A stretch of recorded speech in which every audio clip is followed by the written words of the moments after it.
Pemerintah Kabupaten Belitung Timur berencana merelokasi kantor Camat Manggar ke lokasi baru di kawasan Koperasi Jasa Usaha Bersama Manggar, Belitung Timur. Hal ini disampaikan langsung oleh Bupati Belitung Timur Kamarudin Muten dalam konferensi pers selesai rapat paripurna Hari Jadi Kota Manggar ke-154 di kantor DPRD Belitung Timur pada Kamis 9 Oktober 2025. Menurut Bupati, kawasan KJUB memiliki nilai historis dan ekonomi yang penting bagi masyarakat Belitung Timur, khususnya warga Manggar.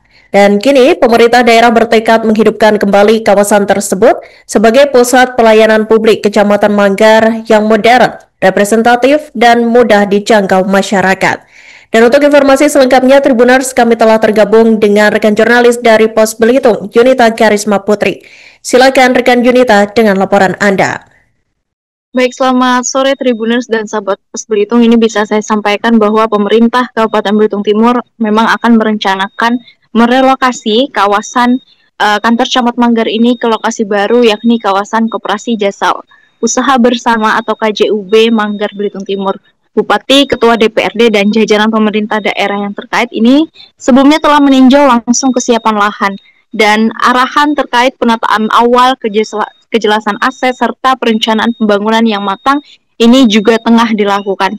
Lahan yang disiapkan untuk pembangunan kantor Camat Manggar ini memiliki luas sekitar 1,6 hektar dan kini sudah bersertifikat ini atas nama pemerintah daerah Kabupaten Belitung Timur. Rencana pembangunan ini tengah dipersiapkan, termasuk gambaran terkait perencanaan dan pengusulan ke dana intensif daerah atau DID.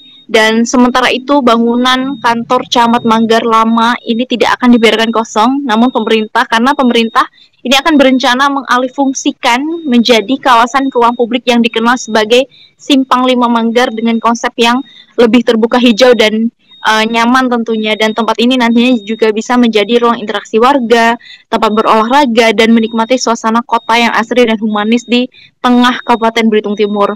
Dan terkait pembiayaan pembangunan, Bupati ini mengakui saat ini pemerintah daerah memang tengah menghadapi keterbatasan anggaran akibat adanya pemotongan sebesar 95 miliar dari Kementerian Keuangan Republik Indonesia. Namun, Bupati menegaskan komitmennya ini tetap menjalankan program ini melalui langkah efisiensi dan optimalisasi pendapatan daerah. Dan tahun ini Bupati juga menargetkan pendapatan daerah ini akan meningkatkan dari 130 miliar ini menjadi 150 miliar rupiah. Dan jika nantinya anggaran APBD juga belum mencukupi, pemerintah juga membuka peluang untuk menggunakan dana CSR dari perusahaan besar yang tentunya di wilayah Bangka Belitung ini. Langkah relokasi ini diharapkan tidak hanya memperkuat pelayanan publik di Kecamatan Manggar, namun ini juga menjadi bagian dari upaya revitalisasi kawasan bersejarah KJUB sebagai simbol sinergi atas pelestarian sejarah dan kemajuan daerah. Demikian informasi yang bisa saya sampaikan. Saya Yunita Karisma melaporkan dari Belitung Timur. Kembali ke studio Iraka. Download Tribun X sekarang, menghadirkan lokal menjadi Indonesia.